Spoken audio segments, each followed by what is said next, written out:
இந்த வீடியோ உங்களுக்கு பிடிச்சிருந்ததுன்னா சப்ஸ்கிரைப் பண்ணுங்கள், பெல் ஐக்கான் ப்ரெஸ் பண்ணுங்கள்.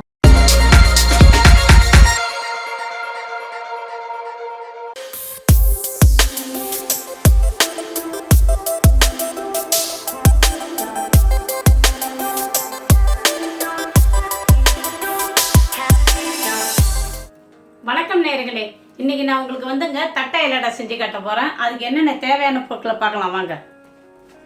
அரிசி மாவு, ஊற வச்ச கடலப்பருப்பு, பெருஞ்சீரகம், கருவேப்பிலை, கருப்பு எள்ளு, மிளகா இந்த வர மிளகா நான் அரளை வெத்தலையாக அரைச்சி வச்சுருக்கிறேன். அதே மாதிரி தாங்க மிளகையும் அப்படி தான் நான் நுணுக்கி வச்சுக்கிறேன். வெண்ணெய், தேவையான அளவு எண்ணெய், தேவையான அளவு உப்பு, தேவையான அளவு தண்ணி, இவ்வளோ தாங்க. இப்போ நான் இந்த மாவை நான் எல்லாத்தையும் கலக்க போகிறேன் வாங்க. இப்போ பாருங்கள், இந்த மாவை நான் இதில் போட்டுக்கிட்டேன். நம்ம தேவையான அளவு வெண்ணெயை சேர்த்துக்கிட்டேன். அப்புறம் எள்ளு போட்டுக்கிறேன். எள்ளெல்லாம் சுத்தம் பண்ண எல்லாம் பார்த்து போட்டுக்கோங்க.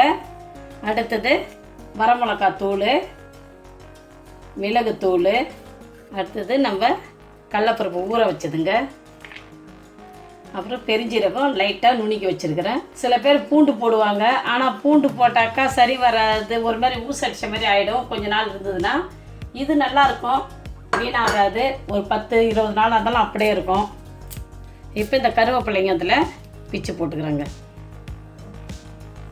இப்போ பாருங்கள், இதுக்கு தேவையான அளவு உப்பு போட்டுக்கிறேன்.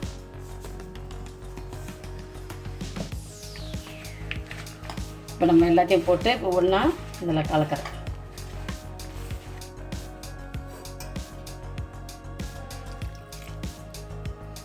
கொஞ்சம் கொஞ்சமாக தண்ணி ஊற்றி பிசைஞ்சிங்க. எப்படி முறுக்கு மாவுக்கு பிசைவீங்களோ அந்த பதத்தில் பிசைஞ்சிங்க. தட்டுறதுக்கு அப்போ தான் ஈஸியாக வரும்.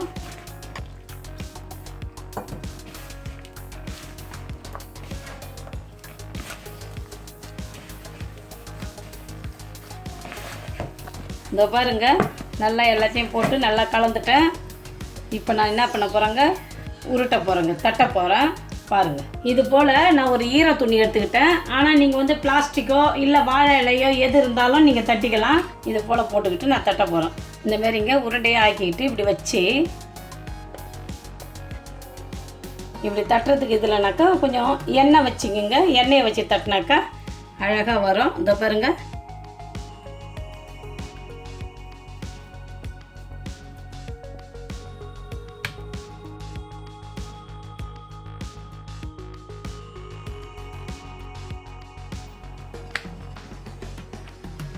இந்த பாருங்க. இப்போ எல்லாத்தையும் நான் தட்டையாக தட்டி வச்சுட்டேன். இப்போ ஒரு 10 நிமிஷம் இருக்கட்டுங்க. அப்புறம் எண்ணெய் சட்டியை வச்சு நான் போட ஆரம்பிக்கிறேங்க. இந்த பாருங்க, 10 நிமிஷம் 12 நிமிஷம் ஆயிடுச்சு. இப்போ நம்ம என்ன செய்கிறோம், ஒரு பாத்திரத்தை அடுப்பில் வச்சு ஒரு வானல எண்ணெய் ஊற்றுறோங்க. இது ரொம்பலாம் ஊற்ற தேவையில்லைங்க, ஏன்னா அதுக்குள்ளாரையே தான் வேகும் அது. இப்போ அடுப்பை பற்ற வச்சு இந்த பாருங்க, இப்போ இதை மாதிரி ஒரு தோசை கண்டி எடுத்துக்கிட்டு நான் இதில் இதை போடுறேன். ஏன்னா கையில் எடுக்கிறதுக்கு கொஞ்சம் ஒட்டுது, அதனால் நம்ம எடுக்கிறது கஷ்டமாக இருந்தாக்கா இதை மாதிரி எடுத்து போட்டுக்குங்க. கொஞ்சம் நல்லா வெந்த பிறகு திருப்பி விடலாங்க.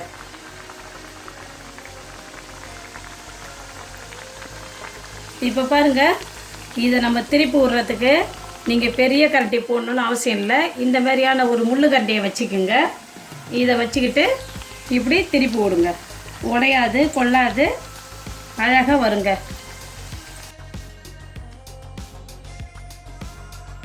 இந்த பாருங்கள், இந்த நுரையெல்லாம் கொஞ்சம் நம்ம அடங்கின ஒன்று நம்ம எடுத்துட வேண்டியதாங்க.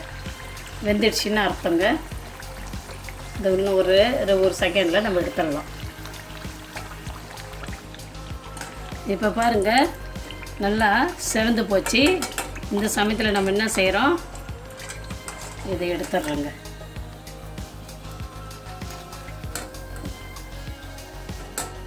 எண்ணெயை நல்லா வடிகட்டி எடுங்க.